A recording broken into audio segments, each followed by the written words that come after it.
desculpa pelo meu atraso, pelo atraso dessa sessão. Então, assim, que embora a gente está com o público aqui reduzido, é um ato também, algo importante. E mais importante que o público aqui está reduzido, mas nós estamos transmitindo isso para Maloca. Então, a gente está aí no alcance de muitas mil pessoas, mais de dezenas de pessoas aí assistindo através da Maloca, que é a plataforma virtual criada no âmbito do nosso projeto com a presidência da COP, justamente para dar essa visibilidade, essa expansão, essa oportunidade de escuta, de participação para as pessoas que estão na Zona Azul, mas também aqueles que não estão, né? Então, hoje aqui nós estamos reunidos para discutir um pouquinho como que a gente trabalha a bioeconomia na região Amazônia, e nós vamos dar um destaque hoje para o Inova Amazônia, que é o nosso propósito, falar um pouquinho da edição global, acelerando a bioeconomia no bioma econômico da Amazônia para a área do mundo. Então, aqui hoje nós temos o privilégio de estar reunido com esse grupo que representa o ecossistema desse potencial modelo novo, um novo paradigma de desenvolvimento econômico, base na floresta, com base na Júlia, que representa, vamos dizer assim, a construção de uma política econômica da indústria, uma política nova da indústria. Nós estamos aí, Pilton, que representa toda uma expansão aí no sentido de estar trazendo a tecnologia e articulando a tecnologia, inovação, com saberes locais, saberes das populações tradicionais, indígenas e comunidades. Nós temos aqui o Gordon, que representa uma importante desse ecossistema, que é as possibilidades de então, que é quem tem a arma, os instrumentos para dar escala a esse ecossistema. Então, pensando que a gente tem aqui representantes desse ecossistema que pode impulsionar esse novo desenvolvimento, esse novo paradigma de desenvolvimento na região amazônica, e isso servir também como modelo para outros países, contextualizando isso no âmbito da COP30, realizada no coração da Amazônia. Gostaria, então, de começar convidando a Júlia para contar um pouquinho de como é que você está trabalhando a política pública da nova indústria do Brasil e como é que você enxerga essa articulação desses atores e o que mais a gente pode fazer para impulsionar com celeridade e não perder os prazos fundamentais aí do nosso planeta, né? O planeta grita por socorro. Então, Júlia, como é que a gente pode contribuir? Muito obrigada. É um prazer estar aqui. Vou me dar essa liberdade de já estar presente, né? As pessoas estão nos assistindo virtualmente. Eu, aqui na COP, tive a oportunidade de falar algumas vezes sobre bioeconomia. Falei do projeto que temos com o SEBRAE e o BNDES para equipar, mecanizar e capacitar 50 cooperativas na Amazônia. Falei também do nosso Plano Nacional de Bioeconomia para garantir que os bons exemplos não sejam projetos isolados, mas que façam efetivamente parte de um projeto de desenvolvimento para o país. E hoje eu queria adotar uma abordagem um pouquinho diferente. Esses grandes números, dessas grandes políticas públicas, queria contar alguns casos de como é que a bioindustrialização se dá na prática e como é que já estão acontecendo casos em que estamos conseguindo agregar valor para que não seja uma economia só da população local e, ao mesmo tempo, contribuir com as metas climáticas. Então, o primeiro caso que eu queria compartilhar é do Centro de Bionegócios da Amazônia, que é associado ao MDIC, o qual eu estou representando aqui. No Centro de Bionegócios da Amazônia, a gente tem o foco de transformar pesquisa em produto, ou seja, fazer aquele último link para que todas as instituições de pesquisa da própria Amazônia e de fora consigam efetivamente encaixar suas soluções nos processos industriais mais complexos, nas cadeias de valor mais adensadas. E aí, de novo, como eu disse, vou falar de casos concretos. Tem dois casos do CBA que eu acho muito simbólicos de como é que isso está beneficiando a população local e a economia brasileira. Um deles é o caso de uma bromélia, basicamente, parece uma abacaxi, chama curauá, aqui da Amazônia, e que ela gera fibra vegetal, que pode ser usada para fazer roupa, mas também para fazer plástico. E qual que é o problema? Por que ela não é usada para fazer roupa ou plástico?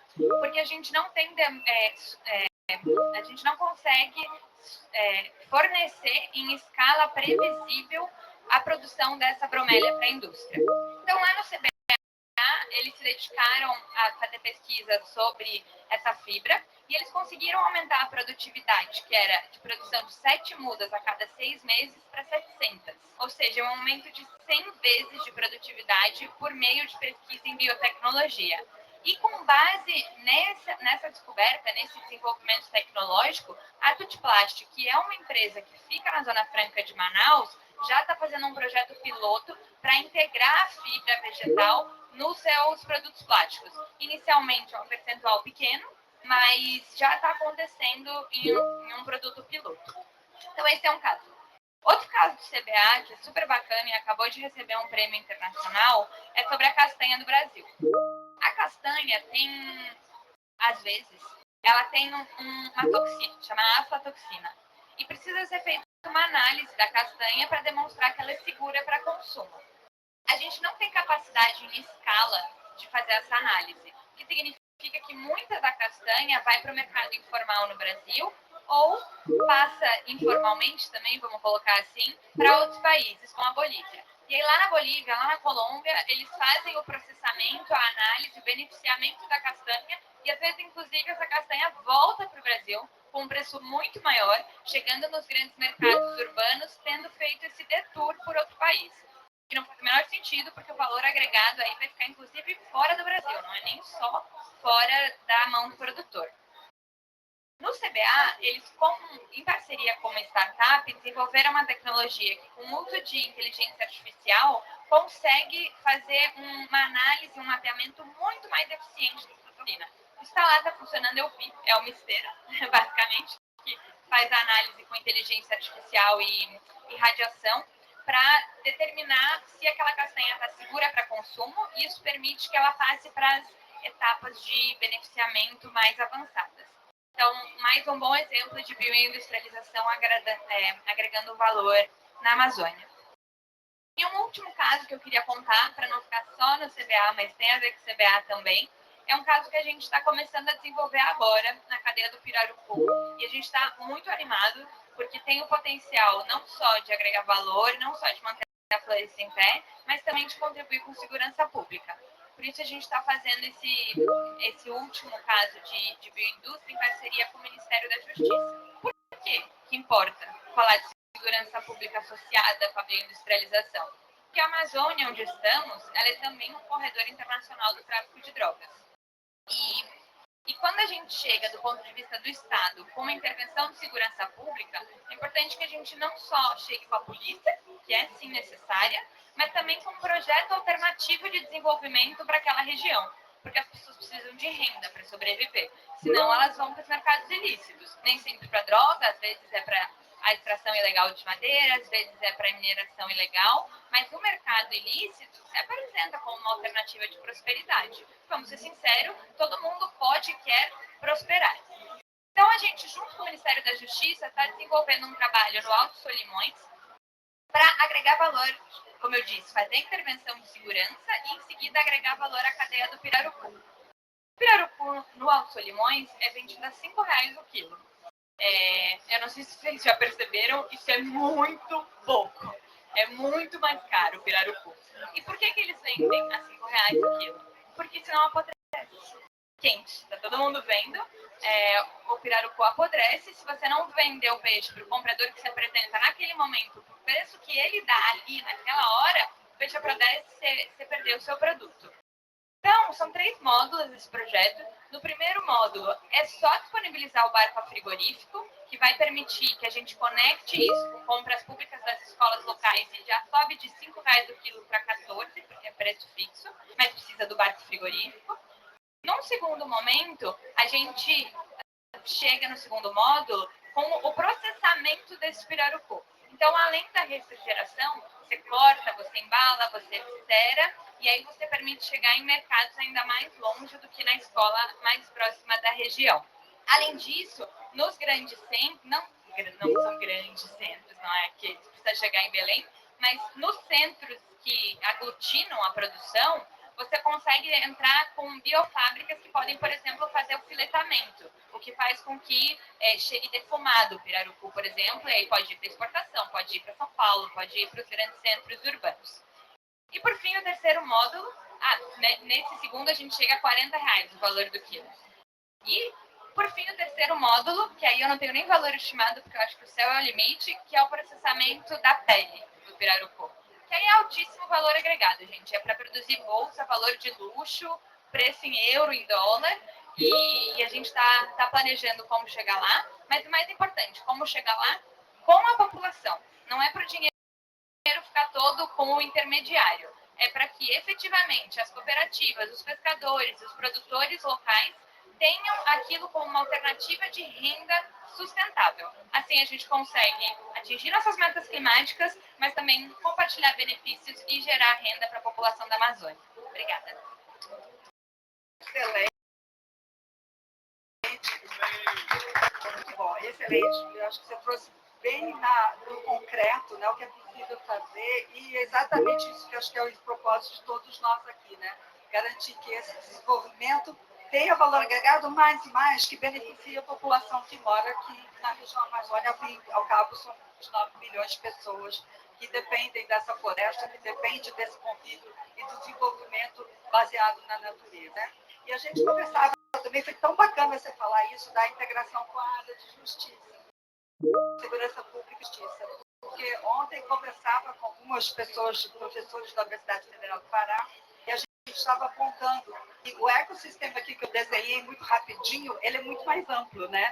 Tem todo o campo da conectividade digital, tem todo o campo da infraestrutura, e como que isso precisa ser feito e articulado entre os diferentes setores, entre as diferentes políticas, entre os diferentes atores, e trazendo a inovação, trazendo a tecnologia. E para isso, queria trazer aqui o nosso parceiro, aqui, o Newton Wamatsu, que é superintendente da área de transição energética e infraestrutura da FINEP, pudesse abordar um pouco o trabalho que a FINEP vem fazendo para impulsionar essa mudança tecnológica de inovação e ampliar o valor agregado dos produtos. Muito obrigado pelo convite, né? Estou muito feliz de poder participar aqui. Uma mesa tão repleta de pessoas importantes, colegas aqui também, né? Do sistema de inovação. Falar que, primeiro, falar um pouquinho do financiamento e inovação como um todo, né? Então, a gente observa aí um grande crescimento, né? Da disponibilidade de recursos, né? Acho que um fortalecimento das instituições apoiadoras também. Estou muito feliz, por exemplo, do BNDES crescendo na agenda de inovação, a Embrapi crescendo, o Sebrae, né? E a FINEP também crescendo bastante aí nessa agenda, né? Então, a gente teve os contingenciamentos do FNDCT, especialmente aí desde 2003, né? Que trouxe uma disponibilidade bem maior, crescente de recursos, né? Você teve também aí uma redução dos custos de financiamento e inovação, tanto o FINEP quanto o BNDES. Isso tem impulsionado um grande crescimento do funding, né? Porque inovar parece fácil, mas não é, né? Tem muito risco associado, você tem externalidades associadas, né? Você tem um longo prazo para que uma tecnologia chegue em mercado. Então, a inovação é um elemento crítico, mas que é muito complexo para uma empresa sozinha fazer. Então, o Estado ele entra para compartilhar os riscos, né? E fazer com que essa inovação chegue ao mercado, chegue à sociedade, né? Então, a importância aí desses recursos. Graças a esse movimento, a FINEP, ela já, desde 2023, a gente já apoiou mais de 45 bilhões de reais em projetos de inovação. A gente observando o crescimento do crédito, mas também recursos de subvenção econômica para empresas, recursos não reembolsáveis para ECTs, né? Foram mais de 5 mil projetos de P&D apoiados desde 2023 e mais de 3 mil startups apoiadas. Então, é um movimento muito crescente. Tá? Então, a gente observa aí o crescimento de programas como o InovaCred, que ele dá o crédito lá na ponta, né? Então, só o InovaCred no ano passado foram mais de 1.000 empresas sozinho apoiadas. Você viu o crescimento de programas como Centelha, Tecnova, né? Que eles dão lá os recursos subvenção ali para os primeiros estágios, né, de maturidade, e uma retomada de fundos de investimento, estava falando isso com o Paulo Renato, então, uma retomada, né, em fundos que são bastante importantes também, porque eles capitalizam as empresas, eles ajudam ali em uma questão de gestão das empresas, né, então isso tem um movimento bastante sinérgico. Considerando toda a estratégia do governo todo, né, a gente também colocou a questão climática na agenda, né? Então a Nova Indústria Brasil, ela coloca duas das missões ali muito relacionadas à questão energética. Você tem o plano de transição ecológica, né? Você tem várias outras políticas, combustíveis futuro, né? Então a FINEP tem colocado, né, esse assunto no topo da agenda, né? Então dos 45 bilhões que a gente colocou, mais de 12 bi são projetos diretamente relacionados, né, à mitigação climática, né? Por exemplo, novas tecnologias para combustíveis sustentáveis, para descarbonização do transporte, para bioeconomia, para geração, armazenamento de energia, né, economia circular, né? Então, um grande foco, uma prioridade, né, para que a gente consiga não só, né, ajudar, cara, uma redução, né, das emissões, né, combater questões climáticas, mas também fortalecer as empresas, né, fazer com que as empresas brasileiras consigam ser protagonistas nesse movimento aí da transição energética. E assim, um dos pontos centrais também da nova política é uma preocupação, né, grande com as assimetrias regionais. Então, a FINEP tem feito também um esforço, né, em buscar. É claro que, por exemplo, as empresas aqui da região, elas podem acessar todos os programas da FINEP em condições iguais, né, seja crédito, seja subvenção, né?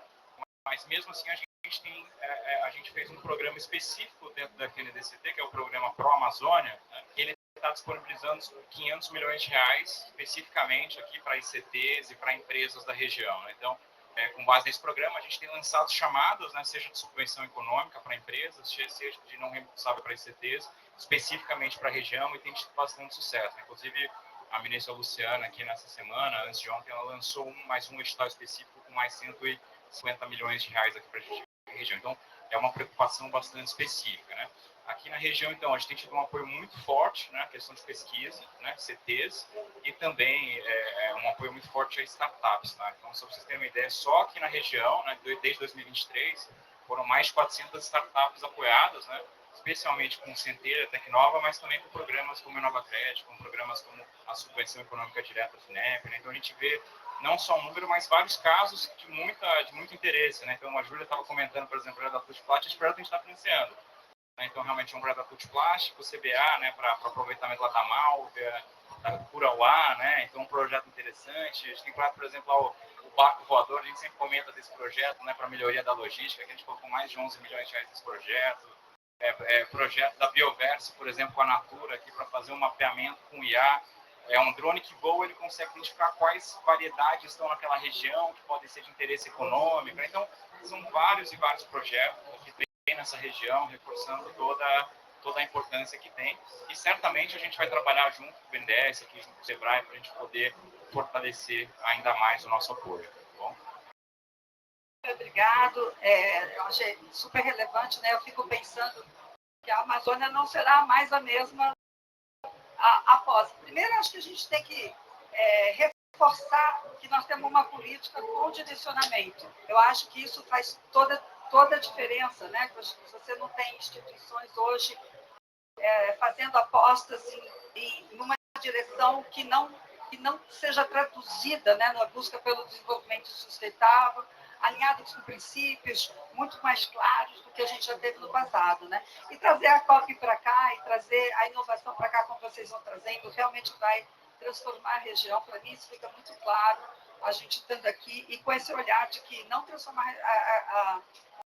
a região no sentido de mesmo modelo exploratório que nós tínhamos no passado, mas sim um novo modelo, um novo paradigma de sustentabilidade, né? E eu acho que a inovação, que a gente sempre traz o uso da tecnologia, a inovação com muitas preocupações com a questão ética, muitas preocupações com o uso da inovação, mas quando você consegue trazer inovação, forma que você consegue, de fato, agregar valor no produto e mais, trazer o retorno para a população, que está ali na ponta, Eu acho que essa é a grande diferença do conjunto da política que está sendo orquestrada no momento, né? E para essa política dar andamento, dar segmento e ser colocada em marcha, a gente precisa, obviamente, um apoio importante do sistema financeiro e ninguém mais do que o BNDES, que é o grande banco de desenvolvimento do Brasil, que alia toda a parte de desenvolvimento econômico, mas com uma preocupação muito grande com o social e que traz, né, nas suas diretrizes também todo o aspecto ambiental. Então, eu pedi aqui para o Gordon, que é diretor de Desenvolvimento Produtivo, Inovação e Comércio Exterior, que pudesse nos contar um pouquinho sobre os instrumentos que o banco está disponibilizando, sobre a forma com que o banco vem trabalhando. Nós tivemos a oportunidade, Gordon, de estar também aqui na casa do BNDES, né? Então, assim, e resgatando a história, resgatando a cultura, resgatando a identidade da região. Então, assim, conta um pouco mais para a gente desse movimento que o BNDES vem fazendo, alinhado a esse movimento de política pública do próprio governo federal. Bom, boa tarde, obrigado, Marcela, pela oportunidade de falar com o BNDES. A todos os parceiros de mesa aqui, como a todos os amigos, né? Agimos constantemente, construindo uma série de ações importantes no país. Eu acho que mais a gente queria começar falando o seguinte: a gente teve que começar reconstruindo o BNDES para depois reconstruir as ações que o BNDES estavam fazendo. Eu acho que já tenho passado anos e 9 meses, 10 anos, 10 meses de governo. Eu acho que a gente teve um trabalho muito grande, que às vezes é pouco destacado, de que é voltar a ligar as engrenagens do BNDES, porque elas tinham sido desligadas, né? O BNDES tinha deixado de ter a função de ser banco de desenvolvimento, com a potência que ele tem para ajudar o desenvolvimento do país. Na área social, na parte de indústria, na parte cultural, na parte de infraestrutura. Então, a gente foi religando todas as engrenagens do banco, por sorte, com uma equipe técnica altamente qualificada e altamente empenhada, e o banco tem conseguido entregar uma série de ações. Acho que a primeira coisa que o banco religou foi o Fundo Amazônia, né? Depois de 4 anos parado, sendo demonizado, na verdade, né? Você vai lá no banco e pede para as equipes que estavam lá contarem as histórias, vocês ficam meio horrorizados do que foi feito anteriormente com relação ao Fundo Amazônia. O fundo foi parado, recebia recursos para apoiar exatamente o desenvolvimento aqui de comunidades, da cadeia produtiva. O banco voltou a operar, estamos aceleradamente recuperando o Fundo Amazônia, e em 2 anos foram 1,5 bilhão já de projetos apoiados, desde projetos ligados à comunidade, à agregação de valor, projetos ligados à segurança também, como colocou aqui a Júlia, né? Toda a parte também de apoio aos corpos de bombeiro da região, para a questão de incêndio, nós colocamos recursos do Fundo Amazônia. Então, voltando a religar esse estudo tão importante, né? Tivemos doações aqui novamente para o fundo, voltando para apoiar a comunidade, o recurso para chegar onde tem que chegar, que é na ponta, com efetividade, ajudar os pequenos negócios, pequenas cidades, as comunidades indígenas. Então, acho que essa é a primeira coisa importante. A coisa mais importante que a gente conseguiu fazer para a região foi religar o Fundo Amazônia, e a importância dele, o que ele está entregando, vem entregando. Eu posso falar isso, não é que seja diretor do banco, está na outra diretoria, que é a diretora Teresa Campelo, que é uma pessoa maravilhosa, fantástica, que está ali empenhadíssima nessa agenda, super importante.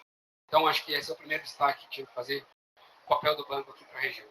A segunda perna do banco, fundamental, é a agenda de infraestrutura. Muitas das coisas que vocês estão vendo aqui de obra na própria cidade de Belém são financiadas pelo BNDES. O BNDES financiou, apoiou, e queremos fazer mais aqui. Então, o BNDES tem feito uma série de financiamentos para obras aqui de saneamento, por toda a região amazônica, especificamente aqui pela cidade, reconstrução de vias, o apoio muito importante. Então, essa agenda de infraestrutura é outra bem estratégica que a gente tem apoiado aqui na região, principalmente com essa agenda de saneamento, que é tão estratégica e importante para a gente pensar no desenvolvimento, né? Inclusive, não dá para pensar básico. Esse é o que eu queria destacar. Toda a parte, e aí me diz mais respeito, né? A parte de indústria e inovação, o BNDES também religou toda a agenda, de muita coisa em parceria com o INEP, sob a liderança do MDIC, né? A Nova Indústria Brasil. Nós temos tentado fazer uma série de ações que possam agregar valor a partir da biodiversidade aqui, por exemplo, região amazônica. Então, por exemplo, o setor de fármacos tem desenvolvido alguns, né, algumas drogas a partir da biodiversidade local. Isso é bem importante. A gente tem que conseguir estimular que a indústria de fármacos brasileira comece a investir em inovação. Ela tem batido recordes de investimento em inovação, no BNDES, tem isso aqui na FUNEP também, e tem utilizado também, buscado utilizar a biodiversidade aqui, ou seja, agregando valor à biodiversidade nossa, né, e criando empregos, renda, gerando produtos multinacionais, fazem tudo diferente, a gente sabe da riqueza, da biodiversidade da região amazônica.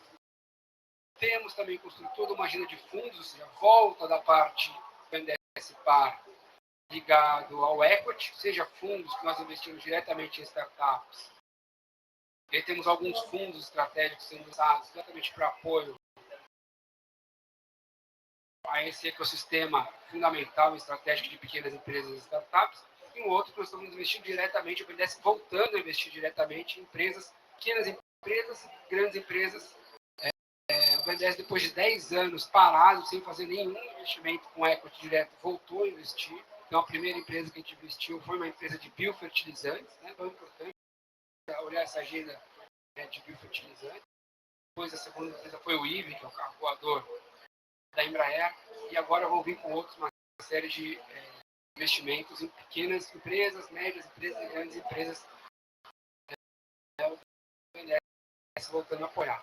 Então, lançamos um fundo climático que botamos 5 bi, e a ideia era transformar esses 5 bi, seriam fundos para equity, para fundos para crédito. A ideia era esses 5 bi virarem 20 bi. Tivemos uma demanda de 57 bilhões de reais para fundos, atraindo recursos para investir exatamente na agenda verde. Então, temos um conjunto de instrumentos que nós estamos colocando, religando, fortalecendo para apoiar todo esse investimento ligado à agenda verde, à agenda de sustentabilidade, seja na agenda industrial, seja com inovação, seja para startups, seja na agenda de infraestrutura, seja na agenda do Amazonas, das comunidades, e também toda a agenda de reflorestamento, né, nas áreas degradadas. Nós estamos fazendo uma série de investimentos para apoiar, né, para que essas áreas sejam recuperadas, né, com florestas nativas. Então, nós estamos lançando fundos também para o uso de florestas nativas, que isso é bem importante. Então, acho que esse é o conjunto do que o banco tem de instrumentos voltado para essa agenda, e isso, que esses resultados vão vir aí. Sempre espero que tudo venha muito no curto prazo, né? Mas essa agenda é uma agenda de médio e longo prazo, mas importante, foram religadas e colocando aí tudo em conjunto para ajudar o país a desenvolver nessa agenda mais verde, e a Amazônia, obviamente, é fundamental. Obrigado, Gordo. Obrigado pelo relato, pela contribuição. Aqui eu acho que é importante destacar, você trouxe vários instrumentos, mecanismos, mas assim como é difícil também a gente fazer esse processo de reconstrução, né?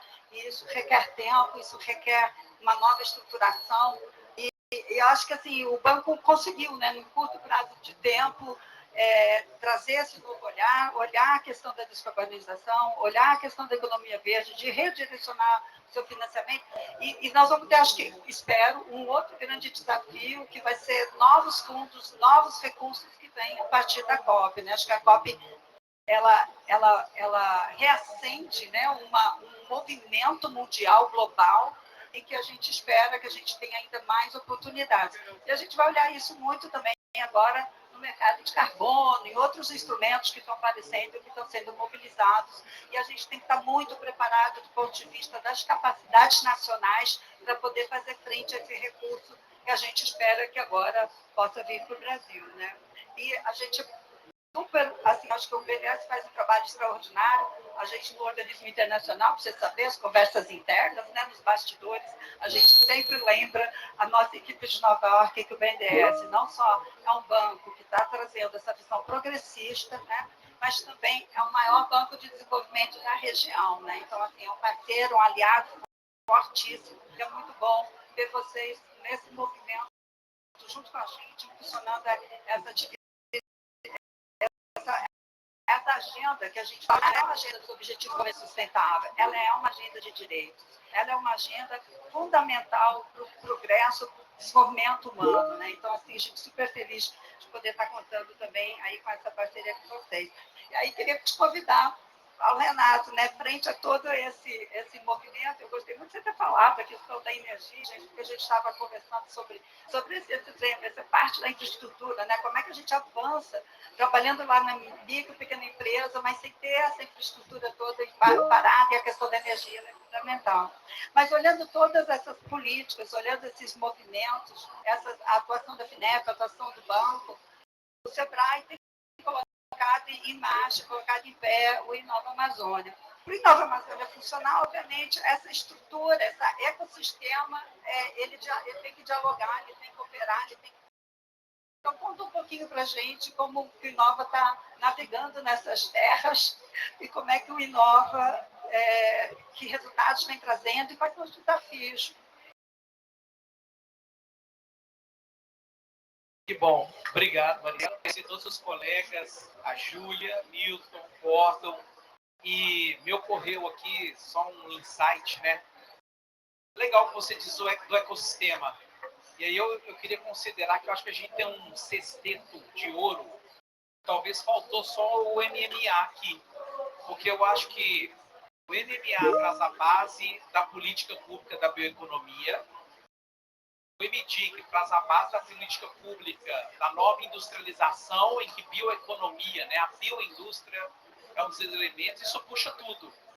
E aí o que é legal é o seguinte, o SEBRAE, desculpa uma analogia extremamente simples, o SEBRAE, ele é muito bom para fazer uma empresa nascer e chegar até a fase ali da primeira infância, viu, Maristela? Assim, a gente é bom com bebê e criança.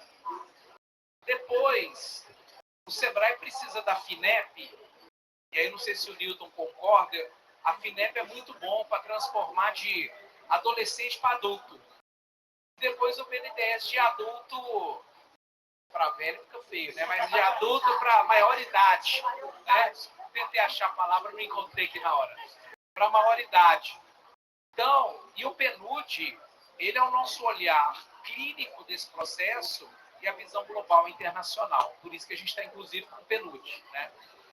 Então, eu acho que todo mundo unido, a gente pode mudar muita coisa em prol da Amazônia e do empreendedor brasileiro. Que, de certa forma, com o apoio de vocês, foi que a gente fez 4 anos atrás, quando a gente criou no SEBRAE, muito rapidamente, um programa chamado Inova Biomas. Então, ele não é só da Amazônia. Hoje nós estamos com Inova Amazônia, com Inova Cerrado, Inova Pampa, Inova Pantanal e um piloto do Inova Caatinga, né? Só não estamos com Inova Mata Atlântica, que a gente está sem perna e braço, né? Mas a gente pretende ano que vem estar atuando nesses biomas. E no nossa Amazônia, a nossa tese é que a gente poderia gerar o que a gente costuma dizer no SEBRAE, as startups da floresta. A gente via que tinha muito ativo, muita ideia legal, muito projeto, mas às vezes que não se convertia em empresa. Por que ele não se converte em empresa? Gente, empreender no Brasil é difícil. Eu fui empreendedor a minha vida toda. É muito difícil. Você empreender na região norte é mais difícil ainda. Você tem mais escassez de recursos, você tem um problema logístico, você tem problema de conectividade, você tem uma série de questões, mas que ainda bem que com a política do trabalho que a gente está fazendo aqui todos, está mudando. Mas daí a gente percebeu que para aquelas empresas nascerem no norte, eu realmente tinha que vir com a indução. A gente criou um instrumento, que eu vou só falar rapidamente, que é o seguinte. Imagina agora, eu e o Gordon temos uma ideia maravilhosa de uma tecnologia, de uma inovação baseada num ativo da floresta. Eu costumo sempre fazer uma brincadeira que é um creme de crescer cabelo. Todo mundo vai querer, eu vou ser o primeiro cliente, né? O Moisés também. Então, o que acontece? Conseguir dinheiro para a minha ideia é muito difícil, né? Eu tenho que esperar o edital da FINEP, eu tenho que esperar uma FAP. Se eu for até um banco oficial, um banco privado, ele vai querer que eu esteja faturando, que eu tenha garantias. Então, esse tipo de dinheiro, esse tipo de apoio, não é para a empresa, a ideia minha do Gordon. Aí a gente vai desistir. O Gordon vai voltar para o BNDES, eu vou voltar para o SEBRAE, e essa startup vai entrar na estatística do Vale da Morte. Fala na literatura, o Vale da Morte. nós criamos uma bolsa para quem quer empreender, chama Bolsa Sócio Empreendedor, que é um valor para durante 6 meses, pode ser até um ano, se estiver dentro de um programa estruturado, o empreendedor tem um dinheiro para ele investir naquele projeto e para ele ter como sobreviver, né? E atravessar o Vale da Morte, e depois do Vale da Morte ele chega na FINEP, ele pode chegar no fundo, ele pode chegar no BNDES. Foi isso que a gente fez no Nova Amazônia, obviamente com todas as técnicas, consultorias. O resultado que a gente tem hoje, 410 empresas da bioeconomia, de todos os estados da Amazônia legal, é muito bacana. E aí, o que a gente quer fazer agora é o Inova Amazônia 3, que a gente chama internamente, no backstage, como você falou, né? Mas que ele tem um nome bonito, que é o Global Edition, que nós já estamos com o PNUD, e a gente espera contar também com o MDIC, aliás, já estamos com o MDIC, acredito que no FUNEP e BNDES, que é levar essas empresas, Maristela, para outro patamar. É o que a gente está falando assim, da biotecnologia, da bioeconomia industrial. Então a gente quer pegar aquela empresa de cosméticos lá do Acre, que está faturando hoje 3, 4 milhões, e levá-la para um faturamento de 5, 10, 15, 20 milhões. Para isso eu tenho que fazer um raio-x dessa empresa e entender o que esse pessoal está precisando e quais são os drivers de mercado para ele chegar lá em cima. Então a gente vai entrar com uma série de consultorias, recursos, todo um olhar clínico para, de forma customizada, pegar na mão dessas empresas para elas crescerem. Na hora que uma empresa de bioeconomia cresce, ela leva junto a comunidade extrativista, ela leva junto a cooperativa que protege a floresta e eu fecho esse ciclo. Então, essa é a nossa tese de novas empresas inovadoras para a Amazônia, dessa bioeconomia industrial, realmente de uma forma distribuída em todos os estados, a gente começar a ter empresas âncoras que nasceram originalmente da floresta e daquela região. Então, é uma jornada que ela deve durar aí 2 anos, e a gente espera, Maristela, em algum outro, não teremos uma COP no Brasil, mas daqui a 2 anos, com vocês, contar essa história e esses casos de sucesso. E é isso. Só queria aproveitar e fechar, porque eu falo muito, fazer um merchandising, mas ele é não muito comercial.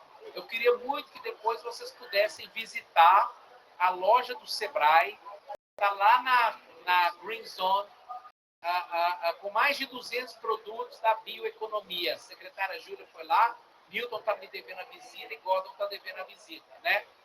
Vamos aproveitar aí que dia 20 está fechando, que aí recebe um novo salário. Vamos lá na loja, porque cada empresa que a gente compra, a gente está ajudando a preservar a floresta e a bioeconomia. A loja, o portfólio, basicamente, é do Inova Amazônia 1 e 2. Então, o que está lá foi desenvolvido no Nova Amazônia 1 e 2. A gente está colocando no mercado agora aqui, nessa loja, e várias outras parcerias com o PNUD. Obrigado, viu, Maristela? Renato, super obrigado você. Sebrae é um super parceiro. Temos 30 minutos. Maravilha. Então, ótimo que eu vou explorar umas perguntinhas. Depois a gente abre aí também para vocês. Devem estar todos para mais perguntas do que eu, inclusive. E aí, aproveitando aqui a secretária Júlia para perguntar um pouquinho a nova indústria Brasil, como é que vocês estão trabalhando também na articulação com os estados e municípios, olhando muito essa questão da formação, né? Eu acho que assim, a gente vem com coisas novas, com instrumentos novos, mas a gente continua vendo localmente uma falta de capacidade, alguns autores locais, nossos, às vezes na empresa, às vezes no nome da administração pública. Como é que isso é articulado com esse modelo de entes federativos?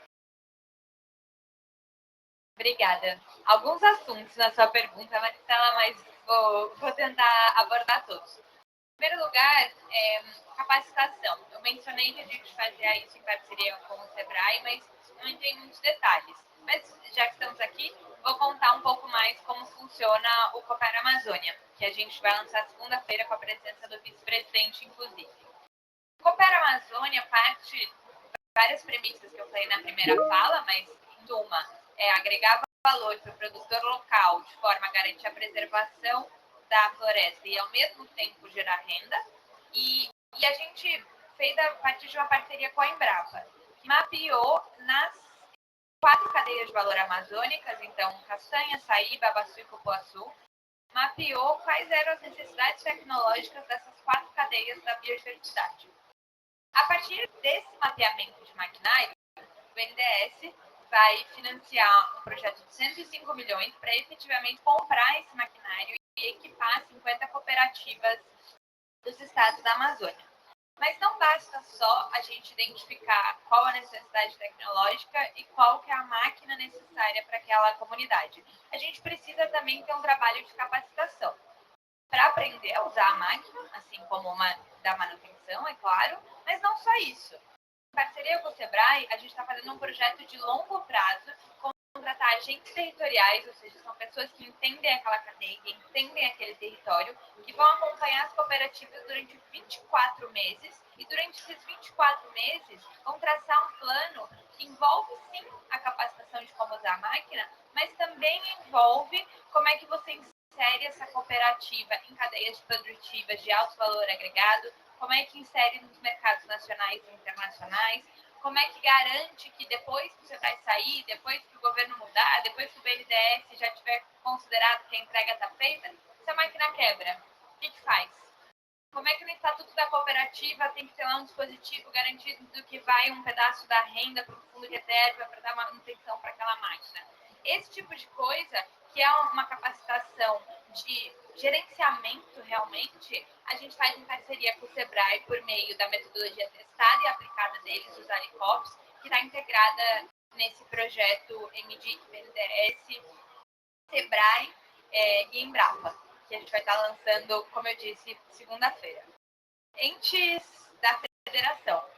Extremamente necessário a gente estar integrado, não só entre as instituições do governo federal, por exemplo, eu acabei de dar, mas também com os governos estaduais e municipais.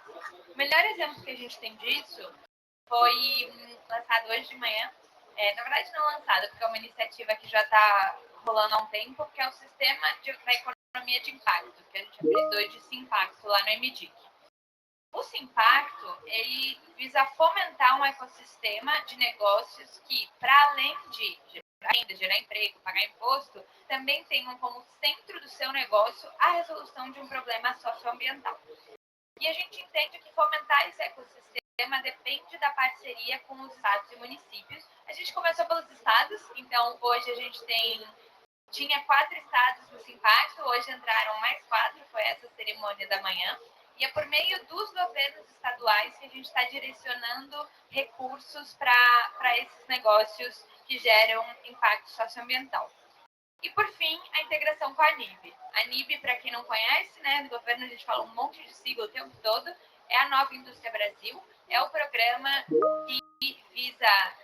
A gente tenta não falar em reindustrialização, porque a gente entende que é mais que reindustrialização, mas visa realmente aumentar o percentual da participação da indústria no PIB brasileiro e fazer isso de forma estratégica. Fazer isso focando em cadeias de alto valor agregado, em cadeias que fomentam a sustentabilidade e cadeias que geram distribuição de renda social, mas também regional.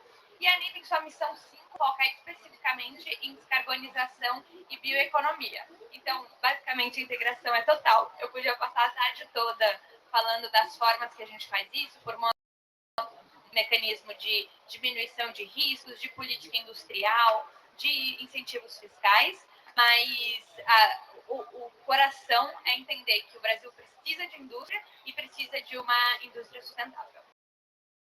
Excelente. Não, eu só espero que você... o pessoal já está aplaudindo. Espero que eu não tenha feito você dar um spoiler, né? E ainda vai lançar. Então, assim, obrigada pela... Você viu primeiro aqui. Não, a pergunta foi muito incisiva e eu sempre peço desculpa fazer você comentar, mas parabéns, acho que foi muito bom você ter trazido um pouco mais de elementos do que está vindo. E eu sou muito fã do Simpacto. A gente trabalhou, o Pedro trabalhou nessa modelagem de negócios de impacto já há muito tempo. Primeiros cadernos, primeiras diretrizes sobre isso, o Pedro trabalhou, quando a gente vem apoiando empresas que têm um propósito que vai além da rentabilidade, né? Que ela trabalha o aumento da produtividade, mas não focando só na rentabilidade, mas sim olhando os seus stakeholders, né? Todos os seus stakeholders da cadeia de suprimento, dos seus clientes, da área onde você opera, e conseguir olhar isso de forma holística e trazer um benefício para a sociedade de forma holística. Aí eu queria te perguntar, Newton, olhando essa questão de pensar o impacto e pensar também, a gente quando fala de inovação, tecnologia, está sempre olhando muito lá na ponta, né? A tecnologia de fronteira, né? De trazer essa inovação, mas a gente ainda encontra uma inovação, ou a necessidade de uma inovação que faz, talvez para uma região, para uma cidade, para uma empresa, ela já esteja madura o suficiente, mas quando a gente vai lá no interior de Santarém, nem sempre aquela tecnologia ela ainda está no ponto de maturidade que ela possa ser incorporada e ela ser desenvolvida, transformada isso realmente no modelo de negócio que realmente venha trazer o impacto que nós estamos procurando enquanto empresa. Queria te perguntar um pouco como é que vocês olham isso, onde vocês selecionam editais, quando você dá de conta que você consegue simplificar os editais para atingir esse público, vamos dizer assim, que ainda precisa passar de conhecimento básico, trazer uma formação de conhecimento básico para um conhecimento mais avançado.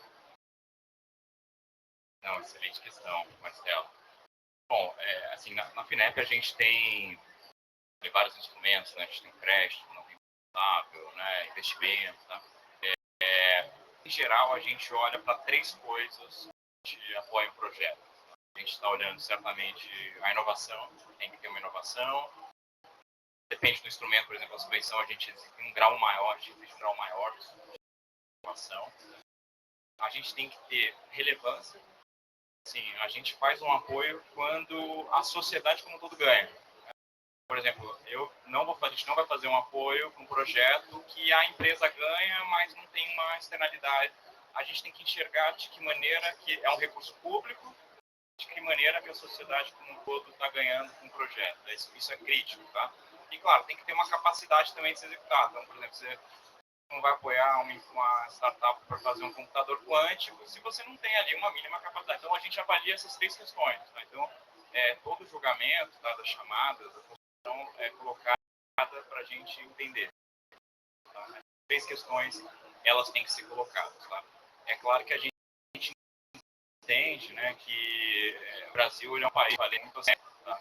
Você olha lá nas estatísticas do IBGE, né, por mais que o PIB da região norte, nordeste e centro-oeste seja mais ou menos 30% do PIB do Brasil, né, você tem que mais ou menos 10% do PIB no Brasil é feito na região norte, nordeste e centro-oeste. Então, você tem uma grande desigualdade. Né? E é natural que, assim, claro que a gente tem exceções, mas que as empresas do centro do nordeste, em geral, elas conseguem fazer projetos mais avançados tecnologicamente. Quando a gente fala em inovação, a inovação é um processo cumulativo. Você precisa ter uma base de conhecimento para você fazer coisas cada vez mais ousadas. Né? Então, é natural que em algumas regiões, em alguns clusters, você consiga ter. Tá? Então, o que a gente está fazendo, tá, é um olhar que eu acho que a gente nunca teve, a gente sempre teve, mas acho que é cada vez mais prioritário para a gente conseguir ter uma melhor concentração regional dos investimentos. Tá? Então, o que a gente está fazendo aqui para a região? Comentei, o programa Pro Amazônia, vão ser 500 milhões, tá? Mas mesmo assim, a gente ainda está fazendo várias ações. Tá? Então, por exemplo, a gente está colocando uma meta interna, tá? De que pelo menos 20% do crédito da FINEP para Norte, Nordeste e Centro-Oeste. Isso é o plano de investimento do FNDCT. Tá? É o Fundo Nacional de Desenvolvimento Científico e Tecnológico, a principal fonte de financiamento para a inovação. Tá no plano é uma meta que a gente está perseguindo com toda a ênfase de pelo menos 20% do crédito ir para essa região. Na subvenção direta, a gente está colocando uma meta de buscar 30%. Tá? Então, o que a gente vai fazer na subvenção direta? A gente está colocando que os projetos da região eles podem ter uma nota de corte menor. Tá? Então, é um processo grosso, a gente vai colocar uma nota de corte menor. Né? E a gente vai também garantir uma parte do orçamento. Assim, 30% do orçamento fica reservado para a região. Caso ao final do processo não tenha um projeto, a gente eventualmente pode colocar para as votações. Mas são esses dois movimentos, fazer um bolso separado, uma reserva e uma nota de corte menor. Tá? Então, esses dois movimentos para a gente garantir, né, que uma parte maior dos recursos venham para cá. Fora alguns programas que a gente já tem, né, por exemplo, pega os programas Centeira, Tecnova, que são esses programas para startups, né, ele já tem mais ou menos 30%, 40% do recurso que já vai para Norte, Nordeste, Centro-Oeste. Né? Então, é uma ação de, assim, muito prioritária, tá? Para que a gente consiga, né, olhar com toda a atenção devida, né, aqui as necessidades da região norte, da região nordeste e também da região oeste. Eu acho que aí tem o ponto, né, de também trabalho que vocês fazem para a redução das desigualdades regionais, né, que são históricas no Brasil e alavanca, né, alavancando toda essa economia da região e tentando buscar essa redução das desigualdades, né, que acho que é o nosso, está aqui nas nossas caixinhas, um dos nossos primeiros objetivos sustentáveis. Aí, Gordon, só para jogar uma pergunta para você e pensar um pouco, eu sei que agora, né, o BNDES teve um grande movimento aqui na COP, né, parabenizo o esforço do BNDES, está alavancando bilhões de recursos novos e para a gente poder alavancar e realmente, né, valorizar a nossa floresta, valorizar a nossa bioeconomia. É super importante esse esforço do BNDES de alavancagem de recursos, de esforços, né? A gente teve do BNDES também ter feito um esforço de juntar recursos, de fazer modelos de blended finance e outros esforços que o BNDES vem fazendo no sentido de diminuir risco dos negócios e, ao mesmo tempo, ampliar sua base de parceiros. Né? Aí eu queria que vocês contassem um pouco para a gente, no médio prazo, quais são os grandes instrumentos que o BNDES visualiza para essa alavancagem pós-COP. Eu sei que vocês estão fazendo esforço aqui, mas esse esforço não para aqui, né? Então, conta para a gente o que está no horizonte. E até aproveito para mencionar que o BNDES tem apoiado os estados do Norte na preparação das suas propostas para a alavancagem do crédito jurisdicional no mercado de carbono. Né? Nós estamos capacitando os estados, trazendo metodologias, orientando os estados como que eles apresentam as suas propostas, baseado na metodologia do RGT, e como que eles vão ao mercado. Né? Então, a gente está trabalhando aqui uma proposta para os 9 estados da região, mas queria escutar um pouco você para ver como é que a gente junta esforços. Isso é um campo todo novo, né? Acho que é um campo novo de atuação que todos nós vamos ter que aprender nesse processo. Bom, eu acho que nós anunciamos aqui uma das pernas importantes que o banco tem feito fortemente é a captação de recursos internacionais. Nós anunciamos aqui quase 21 bilhões de reais que o banco conseguiu com diferentes parceiros internacionais. Né? Então, isso tem sido uma prática importante, você traz recursos de fora para investir, fundamentalmente para investir agora, são para investir na agenda verde e agenda de sustentabilidade. Né? Então, a maioria desses 21 bilhões tem como foco exatamente a agenda verde e a agenda de descarbonização. Mas tem sido uma agenda bem importante, o banco, pelo todo o renome que tem, pela serenidade na aprovação dos projetos, por tudo que tem feito historicamente, tem conseguido atrair uma série de parcerias internacionais, seja com o BID, com o Banco Mundial, com o INDB, Banco de Desenvolvimento Chinês, com o KfW, para atrair uma série de recursos para o Brasil, né, e poder apoiar esses bons projetos da curadoria que o BNDES historicamente faz. Então, essa é a primeira perna, a gente pretende intensificar isso.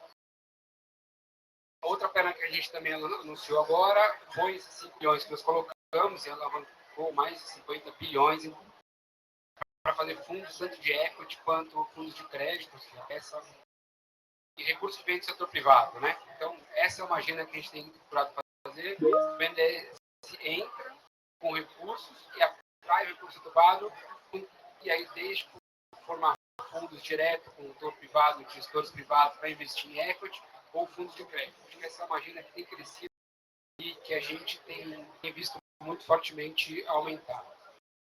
Outra agenda é a agenda do Fundo Clima. Foi uma agenda muito inteligente que o BNDES construiu junto com o Ministério da Fazenda, que é tínhamos Green Bond, o governo emite Green Bonds, capta esses Green Bonds no mercado, né, juros bem interessantes, repassa o BNDES poder financiar projetos ligados à agenda verde. A emissão de Green Bonds é uma agenda estratégica que a gente tem visto fortemente o governo usando. A outra agenda que o governo tem feito, o BNDES tem participado, é a agenda do Ecoinvest. O governo coloca um recurso incentivado, não gosto de falar subsidiado, incentivado, né, para atrair, pega o dinheiro incentivado a taxa de 1% ao ano, tem que fazer uma alavancagem, trazendo recursos de fora, com isso você reduz a questão cambial, né, o problema do hedge cambial. Então, é uma forma de se atrair recursos, com o governo dando uma taxa incentivada de 1%, você traz de fora, focos são sempre agendas verdes. Teve a parte de saneamento, primeiro Ecoinvest, que era saneamento, agora teve o segundo Ecoinvest, que era para a parte de florestas, vai ter o terceiro para a parte de SAF, combustível sustentável do futuro. Estamos discutindo outros no âmbito do governo. Então, o governo coloca esse recurso para mitigar a estabilidade cambial, e a gente consegue captar mercado. Então, acho que são esses alguns instrumentos inteligentes que o governo tem colocado junto com o BNDES para trazer mais dinheiro para o Brasil. Mas eu queria também pegar essa questão do dinheiro para falar que nós temos um desafio, que são os bons projetos, porque a gente está conseguindo trazer o recurso, mas a gente também precisa trazer os bons projetos. Porque muitas vezes a gente fala, vamos trazer dinheiro, mas a gente precisa de bons projetos. E esses projetos, muitas vezes, eles não só o crédito, mas eles são de outras coisas, como, por exemplo, garantia. Como é que eu garanto? O Paulo estava falando aqui, olha, a pequena empresa ali não consegue pegar crédito no BNDES ou no agente de reparação do BNDES porque não tem capacidade. A gente precisa dar garantia para ele. Então, criar instrumentos garantidores parece um instrumento importante. Nós criamos recentemente com o BNDES um fundo garantidor para as pequenas empresas, que tem sido um sucesso. O BNDES, o Sebrae, a gestão anterior ao Décio, lá, estava querendo criar um banco, o Décio, o presidente do Sebrae, fechou, e falou, vamos transformar isso num fundo garantidor, então, junto com o BNDES, apoiando as pequenas empresas. Mas com esses projetos verdes, esses de maior impacto, por exemplo, combustível sustentável para aviação marítima, são projetos que ainda têm uma segurança regulatória, um investimento altíssimo. Por exemplo, você fazer uma planta de SAF, né, que é o combustível sustentável de aviação, é $1 bilhão. Você não tem uma segurança, porque tem questões regulatórias que não estão definidas. Você ter fundos garantidores que ajudem esse tipo de investimento é importante. Todo mundo discute minerais críticos, mas a maioria das empresas que estão fazendo investimentos em minerais críticos são empresas que chamam-se junior companies, ou seja, pré-operacionais, precisam de crédito e precisam de equity.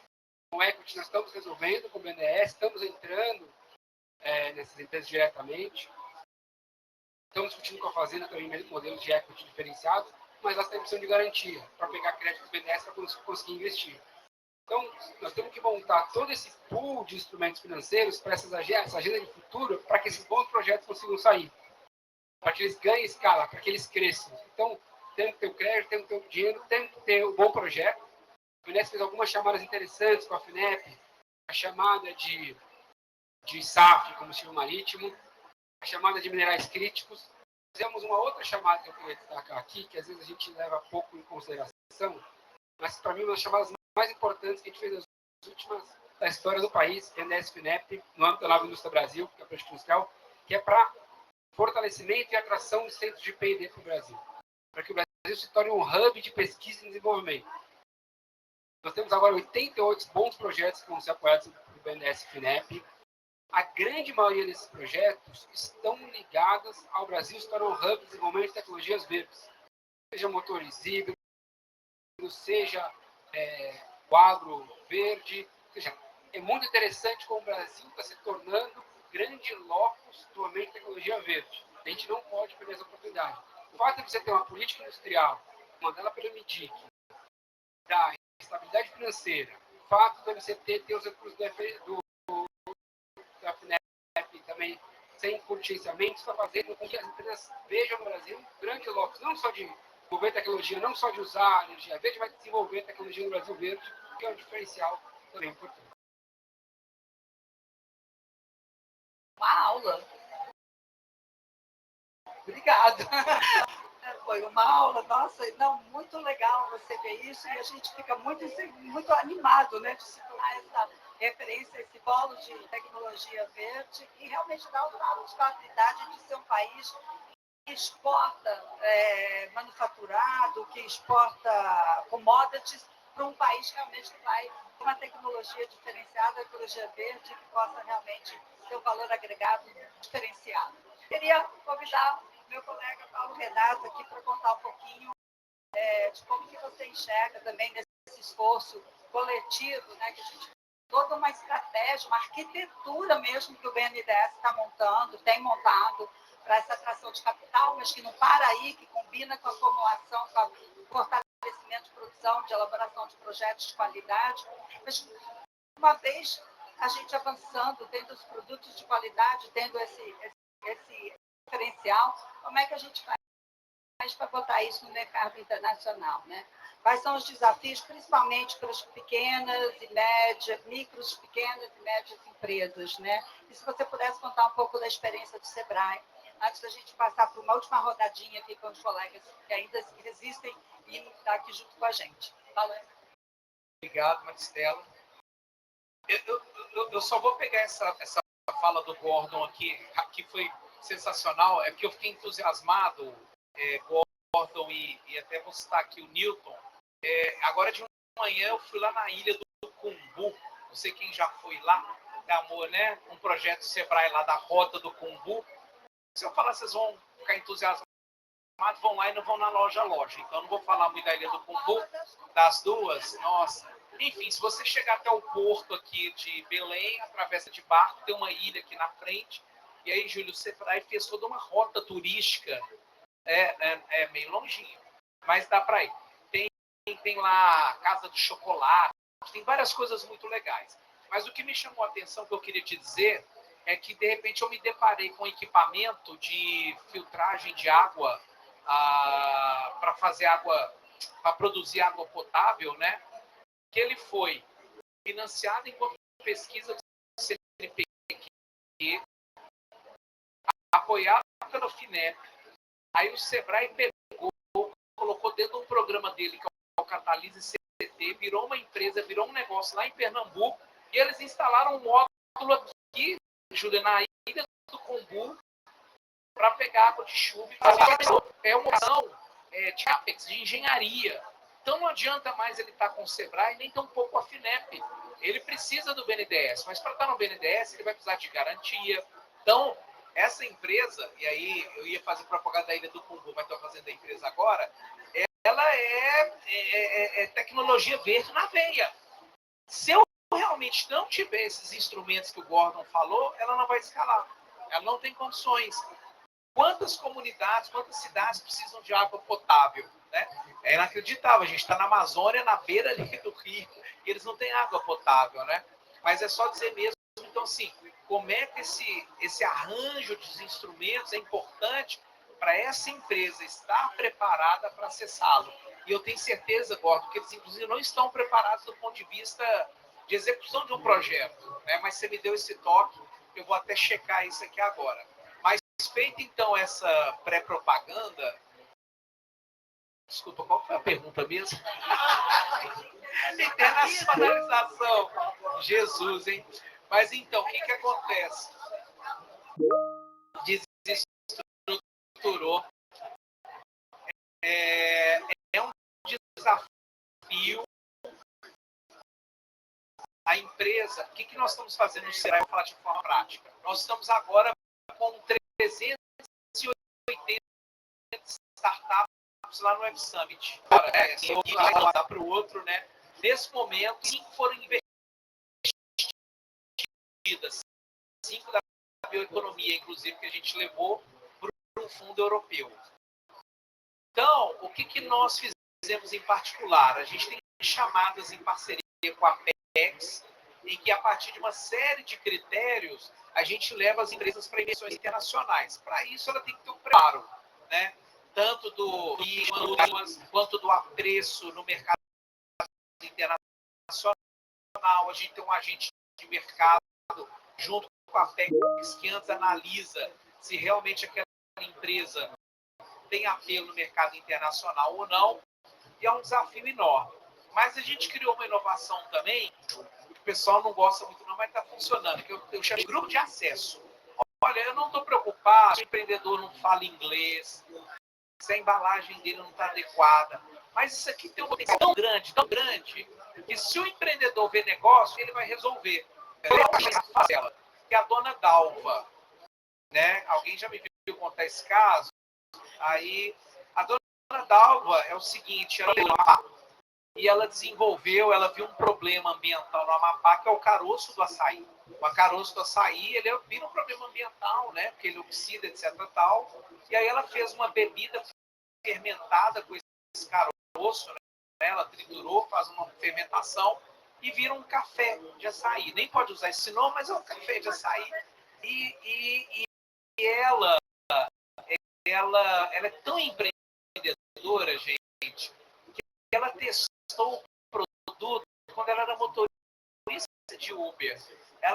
Ela foi cabeleireira, depois ela trabalhava vendendo roupa, enfim, sem dinheiro, ela criou a bebida, aí ela levava a garrafinha da bebida no Uber, oferecia para o pessoal, o pessoal ia tomando. Ah,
não culpa eu alongar, tá?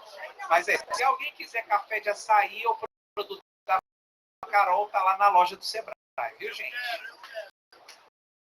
Então, gente, aqui só para querer agradecer ao Renato, acho que a gente encerra, né? Perguntas aí, por favor, podem abordá-los. Nós estamos aqui. Eu queria fazer uma fala de fechamento super rápida.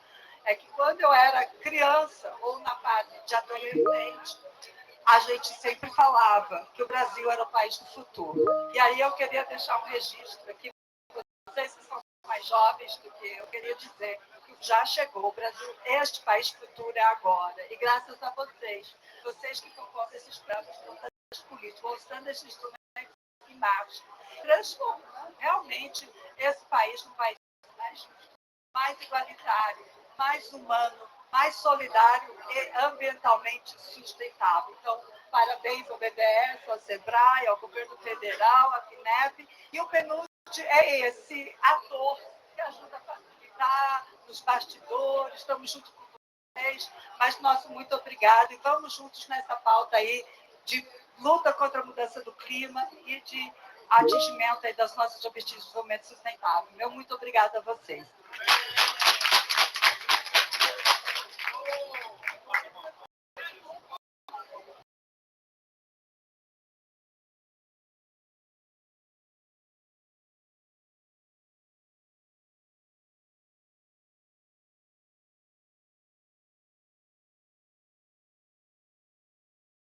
Ok?